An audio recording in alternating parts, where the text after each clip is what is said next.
Boyfriend made cruel jokes about replacing me when I got an interview for my dream job, leaving us on shaky ground. I recently landed an interview for my dream job, the kind of position that could alter the entire course of my career. I could see a future suddenly unfolding for me, a future with real growth, real possibilities.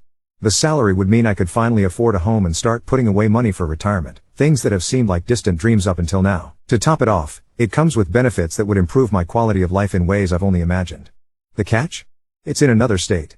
That fact lingered in the back of my mind, but before applying, I turned to my boyfriend to see if he'd consider moving with me. When he said yes, I felt reassured. I went full speed ahead, applied, and when I got the interview I was elated, truly buzzing with excitement over the possibility.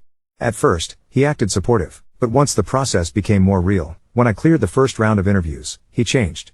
The excitement I wanted to share was met with coldness and, honestly, some mean responses. Suddenly, instead of being happy for me, he pulled away. I could tell he wasn't happy. Whenever I brought up the job, his mood soured. I was left holding all my excitement alone. Then we went out one night to a bar with a mutual friend. I couldn't help it. I told our friend about the position. He asked when I'd have to move if I got the job, and before I could finish, my boyfriend jumped in. Just enough time for me to find a new girlfriend, he said, with a bitter smile. He cracked a couple more jokes about getting a new girlfriend, all in front of our friend. I tried to salvage the situation, telling him I would want to take him with me, but he shook his head and said, "No way am I doing that." I felt hurt and embarrassed. The moment stuck with me, the disappointment heavy in my chest. When we got home that night, the tension boiled over. We argued.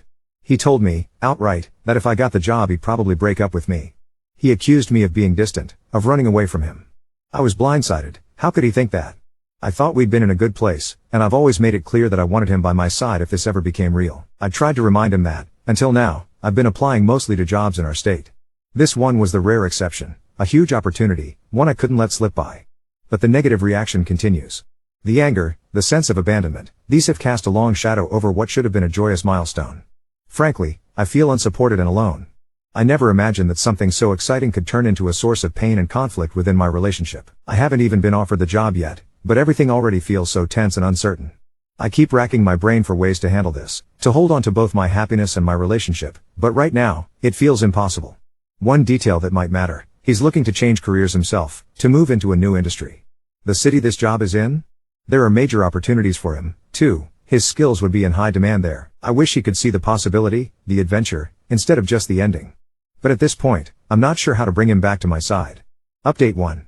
The job offer in front of me was truly life-changing. Nearly 6 figures, full benefits, equity in a fast-growing company, and the kind of name recognition that could unlock any door I wanted for the rest of my career. At my current job, I was scraping by without health insurance, no real benefits, and after a year, maybe even 2, of stagnation, I felt perpetually stuck. I'd sent out resumes all over town, desperately trying to claw my way out, but every single week I was getting 2 or 3 rejection letters, sometimes more. I was being turned away everywhere I tried. Meanwhile, my boyfriend had hit a wall at his job. He'd reached the absolute cap. They wouldn't pay a cent more no matter how much he hustled. His salary was already much less than what this new role would give me, and even though he wanted something new, every door seemed closed for him, too. We'd been together for just under 2 years. There was a time when I fell apart, emotionally.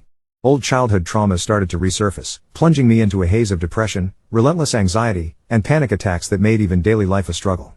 We lived far from where I grew up. My friends and family were distant memories, unreachable, leaving me isolated with no one to lean on. He wasn't prepared for any of it.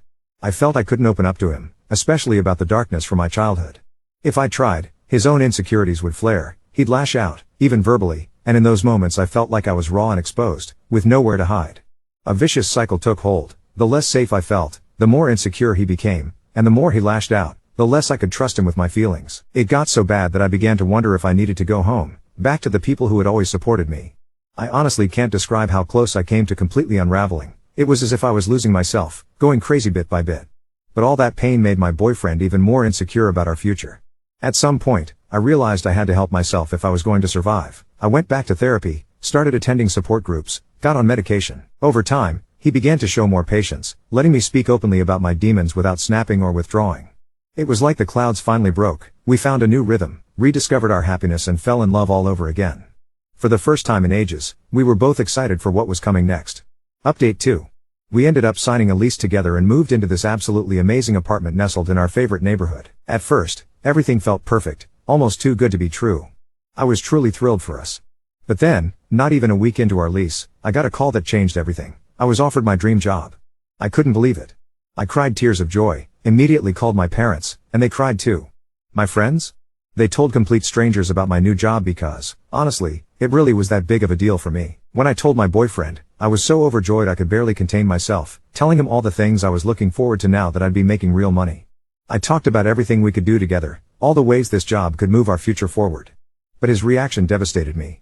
It would be a huge understatement to call it a poor reaction. He was angry and crushed.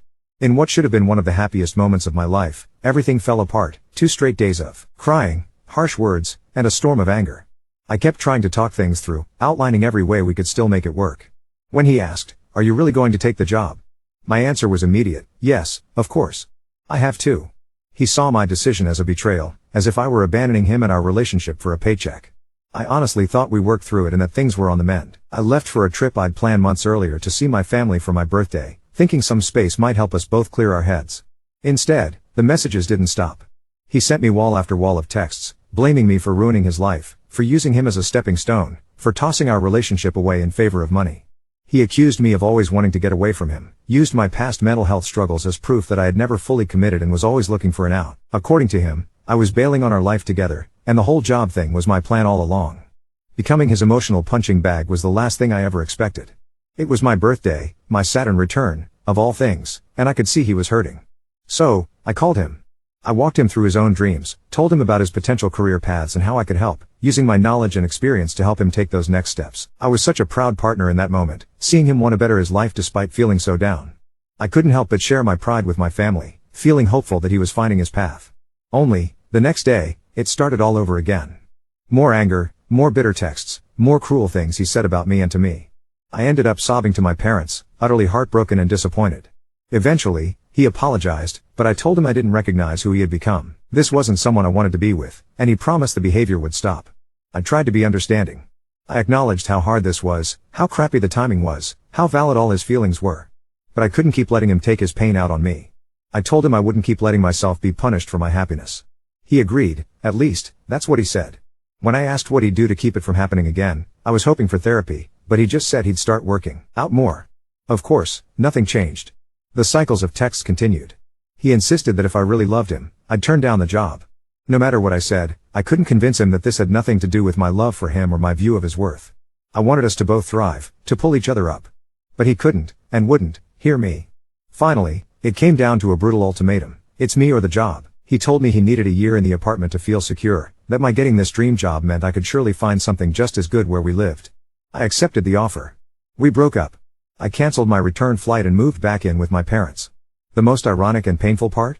Because of the Delta variant, I could be working remotely up until February 2022. Maybe I couldn't have given him that full year, but I still could have been with him for 6 months. Update 3. I started my first day at my parents' dining room table, laptop perched on a stack of old cookbooks so the camera wouldn't catch the floral tablecloth. I clicked into a sea of unfamiliar faces, and the VP of my team said, "We're so happy you're here," in this genuine way that made my throat go tight.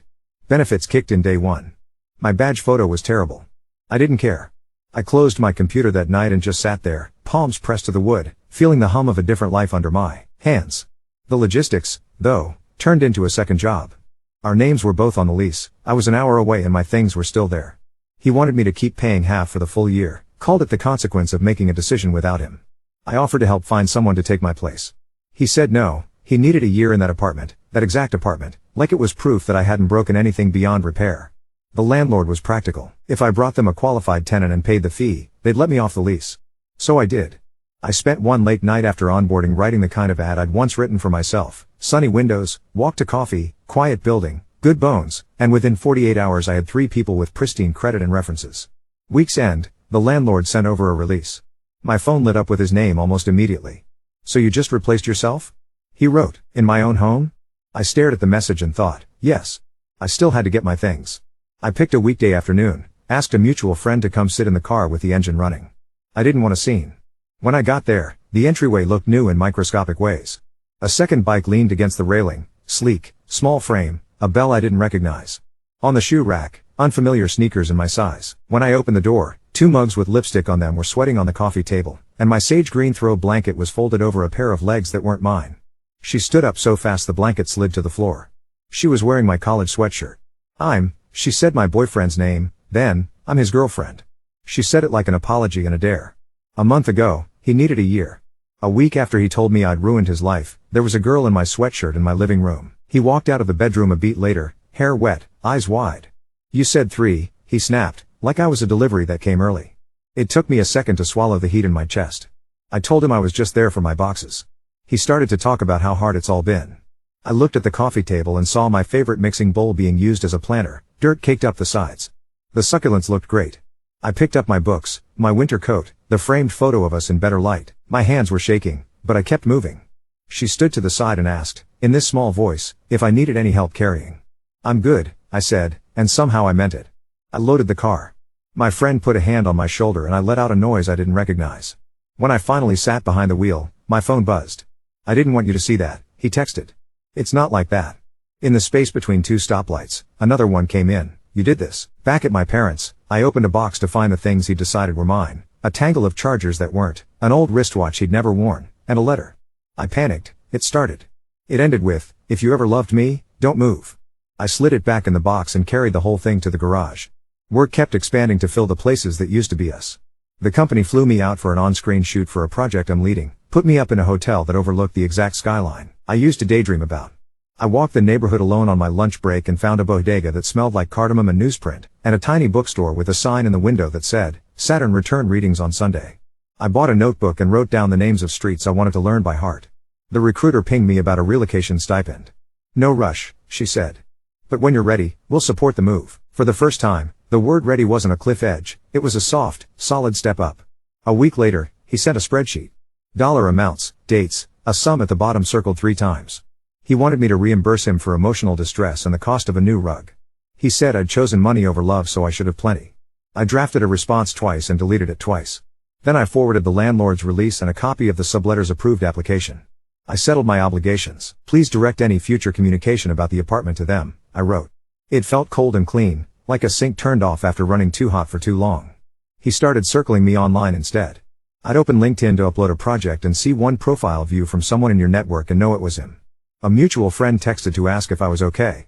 Apparently he'd told people I'd plotted this whole thing, that I'd been interviewing for months, that I'd moved back in with my parents not because I was heartbroken and stubborn about my boundaries but because I was calculating. The friend from the bar, the same one who'd heard him joke about finding a new girlfriend, helped me carry my last box into the house and said quietly, I'm sorry. I didn't know he was already seeing someone. I stared at him. He told you? He shook his head. He told everyone. The company asked if I'd be willing to speak on a panel for new hires about non-traditional paths. I said yes. On the call, a woman asked me what it felt like to make a big life change when people around you didn't approve. My answer came out steadier than I felt. It felt like being very small for a long time, and then noticing the room had a door.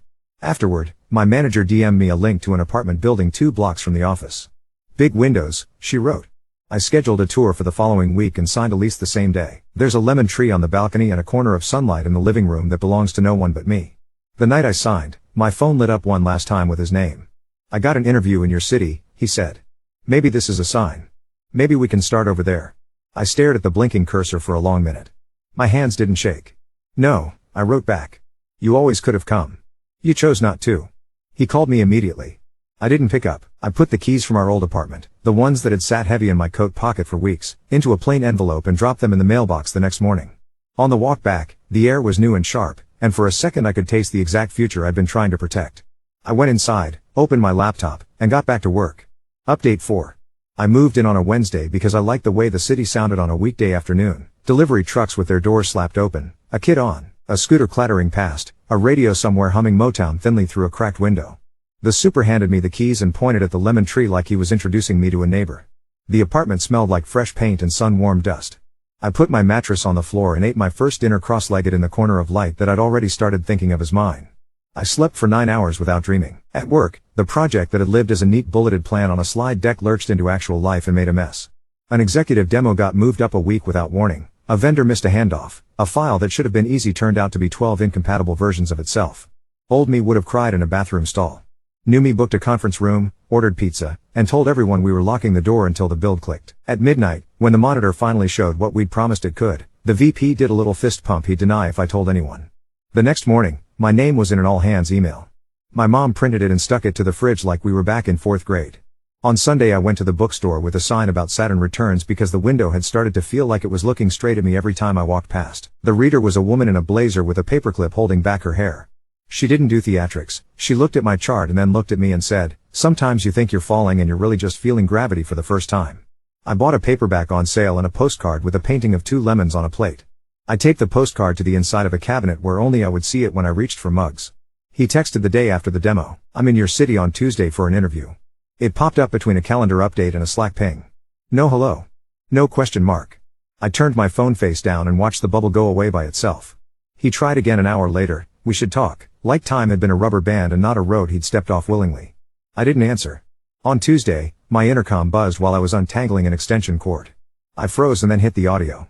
A male voice said my name and then, "It's me." I stared at the lemons and felt this steadying click happen inside my sternum. "This is not a good time," I said.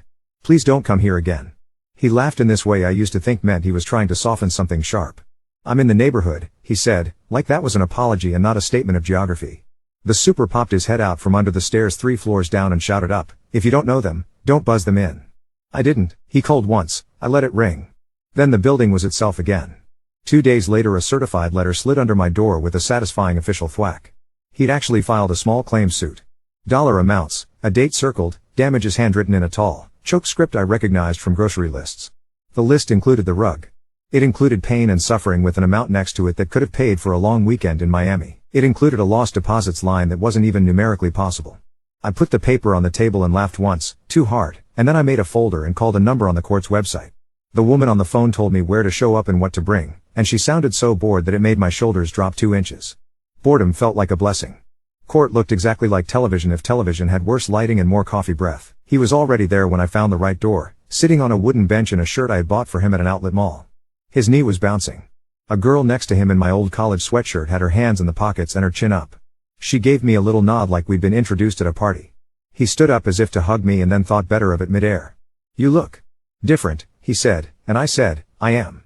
The judge listened to him first. He talked a lot about betrayal and promises and what he'd set up for us, and then the judge held up a hand like she was stopping traffic. "This court doesn't adjudicate heartbreak," she said. He tried again with the rug, with his spreadsheet, with the phrase emotional labor deployed so badly it made my eye twitch. I handed over the release from the landlord, the lease termination, the subletter's approved application, a copy of 3 months of my rent checks that never bounced and one email from the landlord that literally said, "She has satisfied her obligations." The judge flipped through, made a note, capped her pen, and said, "Dismissed." It was as gentle as a door shutting in a draft. He sputtered something about appealing. The girl in my sweatshirt looked tired in a way I recognized from my own mirror last fall. By the time we were through the metal detector again, he'd stormed off into a phone call, and she was next to me on the steps like we were about to share a cigarette. She held out a canvas tote. My sweatshirt was folded inside, the drawstring little knotted balls the way I used to do it without realizing. "He said you didn't want it," she said, and I said, "Thank you," because I did. "I'm sorry," she blurted then, voice small. "He told me you." "I don't know. I guess it doesn't matter what he told me." She rubbed her thumb against the strap of the bag. "He said you'd tell everyone I stole him. He said I should expect you to go crazy on me." She looked at me like she was bracing for impact. "I'm not going to go crazy on you," I said, and it hung there between us for a second, so simple it made the whole world feel rearranged. "I hope you're okay." Her eyes got shiny. She said, "I might not be," and then, "I thought I was rescuing him." I almost laughed. "Me too," I said. We stood in silence while a bus wheezed and a man walked a dachshund in a tiny coat. She looked at me one more time, like she was memorizing a route, and then walked away. He texted the word monster before I got to the corner. I blocked his number on the sidewalk, the sun bright white off the courthouse glass. Work kept unfurling. I started waking up before my alarm without worry clawing up my back. I got an email from a woman in a different department asking if I'd be her mentor because of the panel. The idea made me want to duck under my desk and also cry. I said yes and put intro call on our calendars. I set up a 401k and tried not to text my college roommate like I'd just discovered compound interest. I went to a sample sale and bought 1 outrageous blazer and 3 plain t-shirts. I signed up for a library card the same day I bought a hammer and a basil plant. I kept running into the city like it was a person I wanted to date slowly. I learned the name of the bodega cat who slept on the stacks of Goya beans, Martha, and the barista at the place on the corner started putting a lemon slice in my water without asking. A neighbor on my floor knocked on my door to ask if my Wi-Fi name was the one with a pun in it. We stood in the hall barefoot at 10 at night and compared routers like we were talking about pets. He turned out to be a pianist. Through the wall some nights I could hear scales so clean they felt like someone drawing a straight line in the air. He tried to route around the block. A LinkedIn invitation came from a fake name with an identical profile picture to his college cousin's dog. An email landed in my work inbox from a burner that was just his initials and the year we met. "We're on the same train anyway," it said. "We might as well get off at the same stop." I forwarded it to HR and then sat on my hands until I got a reply. Legal phrases I didn't know how to hold: documented, escalate, building security notified. The head of people pinged me and asked if I wanted to add a note to my file about not wanting visitors. A man in a blue blazer started sitting in the lobby between 8 and 9 for a week like Santa Claus if Santa Claus had an earpiece. The earpiece made me feel silly and protected in equal measure. On the first warm Saturday, I took my sweatshirt and a book to the park and fell asleep on the grass with my hand on the page. A dog licked my ankle and the owner apologized and I said, "No, please, I needed that." When I got home, the lemon tree had 3 new flowers open, white and stubborn and sweet. I brought one of the lemons inside and cut slices for my water like it was a holiday. I pulled my favorite mixing bowl, the one that had been a planter in another life, out of the dishwasher, where it had been drying from a deep scrub. I made batter I could do from memory and slid a cake into the oven without measuring anything with fear. Late that night, a DM came from the mutual friend, the one from the bar. "He didn't get the job," it said. "He's going back home." Then, a second later, "He told people you got him blacklisted. He told people you called his would-be boss." I rolled onto my back and stared at the ceiling until my eyes adjusted and the little cracks looked like a map. I turned my phone over and put it face down on the floor. I didn't correct the story. I didn't pick up the threads like they were mine to knit into anything. The next morning, I took the train 2 stops too far on purpose, just to see what was there. Street art. A tiny park with a broken fountain. A man selling mango slices in cups. I bought a cup, sticky sweet, and ate it walking back, thinking about how many times I'd tried to build a future out of someone else's certainty. I got home and there was a package at my door with no return address. Inside, the mixing bowl twinned to mine, brand new, and a note in tiny neat handwriting. "For cake that isn't dirt," it said. No signature. I put it in the cabinet next to mine like they'd always been meant to be side by side. The first night it rained, the lemon tree caught the drops like beads and the whole balcony smelled like someone had juiced hope into the air. I stood in the doorway with a towel around my hair and listened to the pianist practice a piece I couldn't name and watched the streetlights turn the wet world into a kind of myth. My inbox pinged. An invite, off-site, leadership training. I thought about how far a year used to feel. I thought about the door the bookstore woman had talked about. I thought about the girl on the courthouse steps and the way she'd said, "I might not be okay," like naming a wound could be the very first stitch. Update 5. The off-site was in a hotel with carpet so aggressively patterned it could induce a migraine if you stared too long. They gave us lanyards with our names in a font that wanted me to trust it and cold brew that tasted like someone had dared it to be brave. We did the thing where executives say words like North Star and someone draws a circle on a whiteboard that is supposed to be a funnel but looks like a sad tornado. In a breakout, I ended up with a dry erase marker in my hand and a room full of people watching me connect boxes that had been floating apart all quarter. My throat did that old tight thing for a breath, then it didn't. I drew the line, and then another, and the room made that small noise people make when a lid finally twists loose. That night, they put a speaker on a stage to tell us about resilience, and I sat in the second row eating a grape with the concentration of a jewel thief and realized halfway through that I wasn't testing myself anymore. I was just there. When I finally flipped my phone back on in the elevator, there were 4 missed calls from an unknown number, a voicemail from the super that started with, "Hey, sunshine," and a text from HR that said, "Stop by when you're back." The super's message: someone had left a wrapped package for me with the doorman and insisted it be placed on my floor. He'd said no and put it in the office downstairs. Didn't like his vibe, the super said, and then, "I bought a new bulb for the stairwell by the way, it was making everyone look haunted." HR was calmer than my insides. Legal had sent a letter after the emails and the lobby drop-in and the burner nonsense. If there were any more attempts at contact, we'd file for a protective order, and they'd connect me with a victim advocate who could walk me through it. The woman from legal said, "This is routine," in a voice that made it feel like a pothole and not a canyon. Routine sounded like a handrail.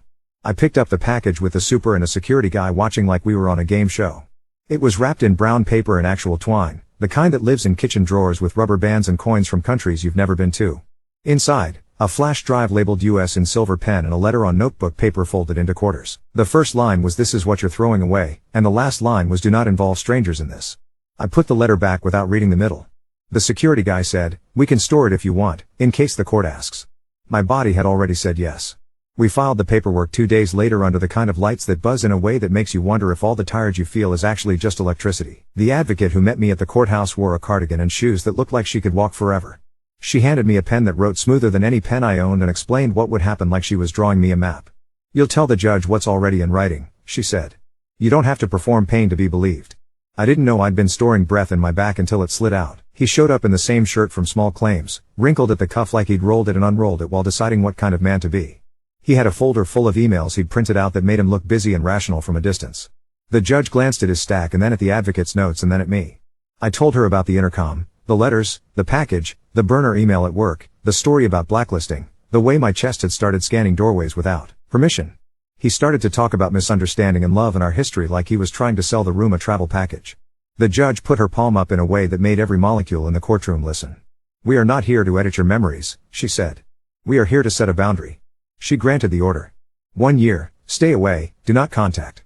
I didn't realize I'd been holding onto the arm of the chair until I stood and my fingers left small crescents in the wood. In the hallway, there was a flash of the sweatshirt again and a girl who was still so young it ached to look at her. She kept her distance like she'd read the same law. She didn't say his name. "He told me you made everything up," she whispered, voice so quiet it was like she was practicing not being heard. "He told me you wanted drama." She swallowed. "He also told me he still loved you." In the same sentence. Something inside me that used to be a rope got very quiet. I said, "You don't have to tell me anything." She nodded and then shook her head as if she was correcting herself. "The bowl was from me," she blurted, eyes on her shoes. "I thought you'd know. I wanted you to have one without dirt." She half smiled, small and crooked like a paper cut. "I left," she said then, so softly it was almost the sound of air leaving a room. "I'm going to my sister's. I don't think I'm okay." I told her about support groups that met in church basements that smell like coffee and floor cleaner. I told her about therapy, and about the way sleep can come back like a shy animal if you sit still long enough. She looked at me like I was either a lighthouse or a trick, and maybe I was a little of both. We stood under a no smoking sign, not smoking, and when she finally walked away I had the dizzy sense that whole lives reroute in spaces like this, with institutional carpeting and a view of a parking lot. Work didn't pause for any of it. The panel I'd said yes to turned into a workshop, and the workshop turned into me with a dry erase marker again, diagramming mess into motion. A senior director sent me a calendar invite called Skip, which would have made me nauseous 3 months ago and now just made me check if my eyebrows needed tidying. He wanted me to lead a pilot team. "You're already doing it," he said, and I thought, this is what it feels like when the room you've been in the whole time finally turns its lights up. I slacked the woman I'd agreed to mentor and we picked a time and I put on my outrageous blazer for a meeting no one would see waist down. Back home, the lemon tree went from flowers to actual, tiny knobby green lemons like someone had glued marbles to the branches. I touched one with the back of my knuckle like it was a baby's forehead. The pianist knocked with a hammer in his hand and an apology on his lips because he'd borrowed mine and then used it to put up a shelf and then forgot which one belonged to which. He peered around me at the suitcases finally unpacked and the stack of cookbooks under the router. "Your Wi-Fi is the pun," he said, like this was a long-running joke between us already. He handed me a flyer for a salon night in his place, just neighbors, low-key, bring something you made. I brought the lemon cake in the bowl that hadn't held soil and tried not to live my entire life all the way up to the ceiling in one evening. People came with tinny instruments and a poem they were embarrassed about and a salad that was really just a citrus shrine. The pianist played a piece that had corners and then didn't, and when it finished no one said anything right away. Silence felt full, not like absence but like a held note. He tried to curve around the order with new shapes. A Venmo request came from a username I didn't recognize, for rug, with 7 sage green emoji in a row like that made it official. A postcard with no return address arrived with one line, "I forgive you," like a ransom note that wanted me to say thank you.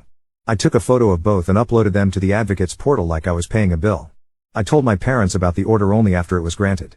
My dad said, "Good," and then, after a beat, "I'm proud of your mother's lemon tree, because sometimes people have to aim a word through a sideways window to hit it right." On a Tuesday, the bookstore woman with the paperclip in her hair looked up when I walked in like she'd been expecting me. She didn't ask me to sit. "The thing about doors," she said, unprompted, "is that hinges don't get credit. They do the quiet work. They take the weight." She fussed with a stack of journals until they lined up. "You've been a hinge," she added, and then smiled at me in a way that made me put my hand on the counter because my legs wanted to sit down all at once. I bought a pen that writes like it knows better and a second postcard with lemons because apparently I'm building a private shrine to citrus behind cupboard doors. The woman from the other department, the one who asked me to mentor her, sent me a note after our first call. "You said, you don't have to be brave to change, you just have to be willing," she wrote. I put it on a post-it where my fear usually sits. I read it on the train and had to blink a lot at nothing. At the next stop the car filled with a school's worth of teenagers and someone said, "I love this song," to a song I couldn't hear, and 3 kids in denim jackets sang the same wrong lyric at the same time and laughed like they'd invented joy. On Friday I stepped out of the elevator into a lobby that smelled like rain and printer ink and saw the head of people leaning against the security desk eating a banana like a nurse in a TV show who doesn't have time for food with utensils. She waved me over to tell me legal had sent another letter for the Venmo and the postcard, and building security had updated their do not admit list, and did I need anything else right now, beyond the ridiculous? I wanted to say a different life and then realized I was already in it. "I'm good," I said. "I have a lemon tree." That night, the first thunder since I moved growled outside like someone rearranging furniture upstairs. The lemon leaves shook their coins of water, through the wall, scales, and then not scales, a melody that climbed and put its feet exactly where it meant to. I lay back on my rug that is mine, in a room I earned and then chose, and let gravity be what it was instead of a threat. My phone, face down on the counter, stayed still. The future came in like weather you can smell from 3 blocks away. I cracked the window and let it in.